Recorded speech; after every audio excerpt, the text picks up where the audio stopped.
You know, it's hard for everybody right now. Our inventory is very low, but I think that you're right. I think our military men and women are having a particularly hard time, and a lot of that has to do with some misinformation about what the VA home loan is, what the process is going to look like, and some of the pain points that maybe used to be real back in the old days, but the VA loan is so much kinder and gentler, and I think a lot of the real estate community just isn't aware of that.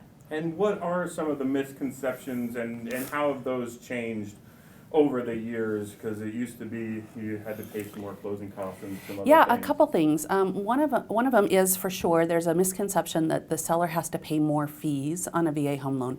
What the VA does is they have two buckets of fees: fees that they consider to be allowable closing costs and fees that they consider to be non-allowable. And what they say about the non-allowable, these are lender fees and some of the title company fees. The VA just simply doesn't want them to exceed 1% of the purchase price.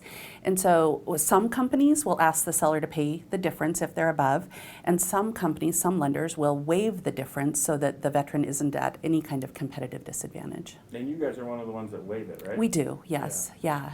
And what are some of the other misconceptions that come to mind, you know, because it has changed over the years? It has, and yeah. that's maybe something that's got some of the confusion. I think so, yeah. So I've been in the business for 20 years, and when I first started, the VA was really picky about properties. You know, you had a little crack in the sidewalk or a crack in a window, and they would want those items repaired.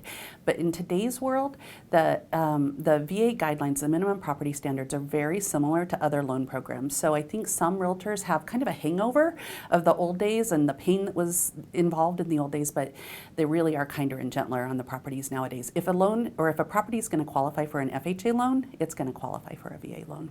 Yeah, and how many loans do you guys do? Because it seems like you said you did about 60% of your loans. Yeah, about 60% of our pipeline, which, gosh, I know the percentage, but I don't know what that means. But it's a significant volume of VA loans that we do every single month, every single year. And how does that compare to your normal real estate agents who, like, let's just be honest, there's veterans that live here, but how many veterans need a home? And it's For like sure. a really low percent of the total population. If you look at, so our veteran population across the country is around 6 or 7% of the overall population. In Idaho, it's closer to 10%. If you look at just the number of VA purchase transactions versus the number of realtors, licensed realtors in the area, the average realtor only does about one VA transaction every 2 years. Now that's an average, right? Some do a lot, some will do none. And for lenders, same thing, licensed loan officers versus the number of VA purchase transactions closed, it's about 1.5 transactions a year. So it's just a matter of really understanding and being exposed to the program, I think.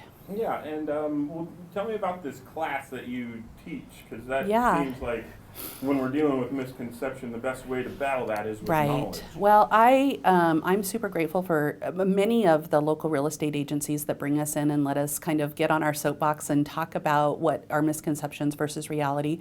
For instance, Silver Creek Realty Group has us in every single month to teach their team. Coldwell Banker just had us come in and do 2 different classes for their team.